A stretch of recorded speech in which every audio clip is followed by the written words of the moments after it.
Hi there, and welcome to this quick video that I wanted to share with you this morning on why you shouldn't restrict calories or focus on restricting calories if you want to lose weight permanently. So basically, the approach that you have heard all of your life is if you want to lose weight, you have to eat less and move more, right? Sounds simple. We've all tried it, and it works in the short term. But who's actually looking for short-term weight loss? If you are actually looking to lose weight permanently, you have to take a completely different approach to weight loss. And I want to share with you today two ways that are really specific that restricting calories actually causes you to go into a state of weight loss resistance. So the first way is that if you are constantly eating low calorie, that you are eating less energy than your body actually requires, your body will actually has a feedback mechanism to actually lower and slower your metabolism to match that decreased amount of calories coming in. So what happens is you go into famine mode, and then your body has these checks and balances that cause you to physiologically on an internal level, never mind, what's going on in your brain about feeling deprived, etc., will actually cause you to crave the experience of feasting. So instead of just eating like a normal, natural, healthy human being, you go from these swinging back and forth from starving yourself to binge eating.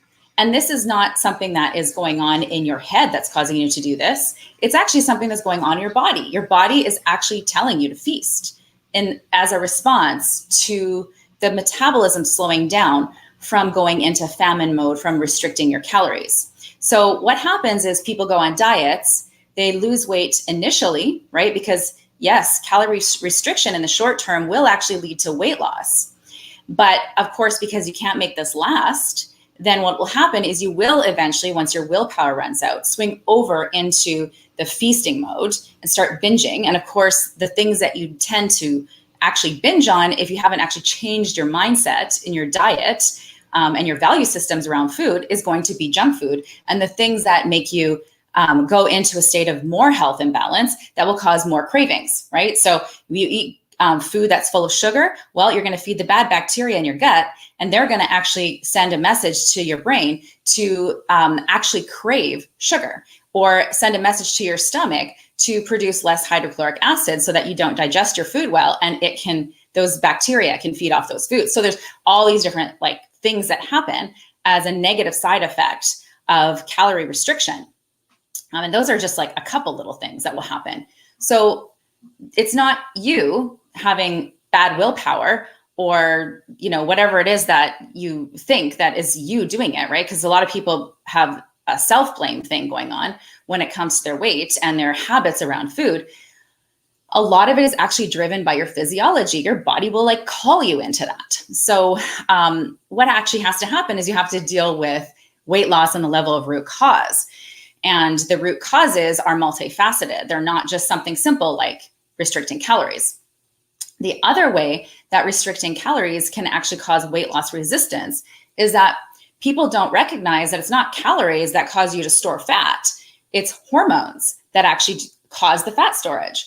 So if you are eating foods that are stimulating the hormones that cause fat storage, it doesn't matter if they're low calorie. They can still cause fat storage because they're stimulating fat storage hormones, regardless of how many calories they have inside of themselves. So different types of foods have different effects on the kinds of hormones that they stimulate. So there's foods that will be higher calorie that will actually cause fat burning, and foods that are low calorie that cause fat storage. So before I go off, because I have to be quick this morning because I have somewhere to go, but I want to share with you an example. So I had a conversation with a gentleman who told me, I don't understand why I can't lose weight. I eat right and I go to the gym every single day and I can't get rid of this, he had the beer belly and some man boobs, okay? And he's working out every day and he thinks he's eating healthy because he's eating low calorie. And so I asked him, well, what are you eating for breakfast? Let's just look at breakfast for one example. So he told me what he was eating for breakfast. And what he was eating for breakfast was considered low calorie foods. It was a cornflakes with some milk and orange juice. Okay.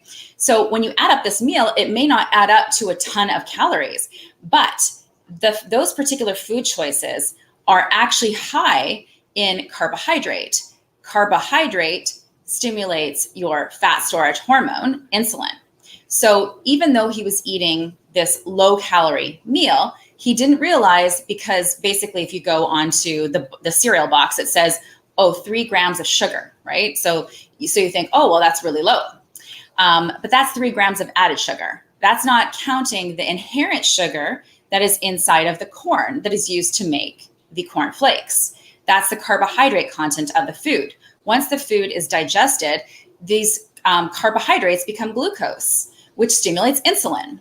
So it didn't matter that he was eating low calorie. He was stimulating fat storage first thing in the morning by eating this low calorie breakfast. So I wrote it down here just so I could give you the exact amount. So 1 cup of cornflakes equals 110 calories. Nice low calorie breakfast, right?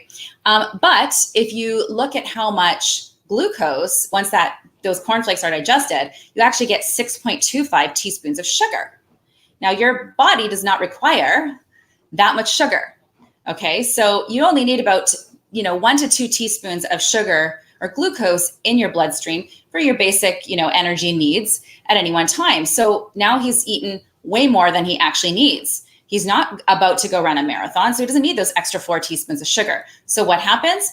This insulin hormone, which is your fat storage hormone, gets highly stimulated. He goes into fat storage mode, even though he's eating low calories. So this is a really, really important distinction that most people don't understand. And at the end of the day, it's really about understanding the physiology of your body and how it works. As soon as you understand that and have the knowledge, you're not going to be easily fooled by these fad diets and these basic constructs for how to eat that are not natural to a human. Anything that's going to be not natural to you or counter your physiology and how it works optimally is always going to end with you having to stop whatever it is because you're going to run out of willpower, because it's so against what your body needs. So an example of this would be that not only is this meal of cereal plus juice, which is another 6 teaspoons of sugar. So here we go. The guy, I'm not even counting the skim milk that he put in it, right? That's already up to 12 teaspoons of sugar for this breakfast that he thinks is healthy, and he doesn't understand why he can't lose weight, right? But here's the next problem with it, is that he eats this food that has no fat and hardly any protein at all. Fat and protein are stabilizing. They help you to feel satiated. And foods that have natural amounts of protein and fat in them that are not processed and altered to be low fat are satiating and will allow you to actually feel like you're satisfied. So if you're satisfied, then you're actually going to, the next time you go to eat, you come from this foundation of feeling good, and you're going to be drawn to foods that maintain that balance. But if you eat a breakfast that's full of cereal and milk and juice that's so high in sugar, you've spiked your blood sugar, and then it's going to crash. And guess what you're going to want at 11 a.m.? You're going to want a donut and coffee to bring your blood sugar back up. And then you're going to eat that. And then it's going to spike your blood sugar up, and then it's going to fall again. And then guess what you're going to want for lunch? Something super carby. And then it's just going to go on all day. And then most people, actually, their problem is that they are actually deficient in fat and protein. So anyhow, that's all I wanted to bring to the table today, just to give you the understanding of why, if you're looking for permanent weight loss, calorie restriction is not where you need to be focusing your energy. If you're interested in learning more, I recommend that you go to my website. It's delishdiet.ca, or message me here. We can have a chat, or I can send you a link to a webinar I have called How to Lose Weight Without Dieting. And if you're watching the replay, you're welcome to post any questions below. I'm happy to answer them, or even create an entirely new training that's just based on your question of what's relevant in your life. All right, thanks for watching. Bye for now.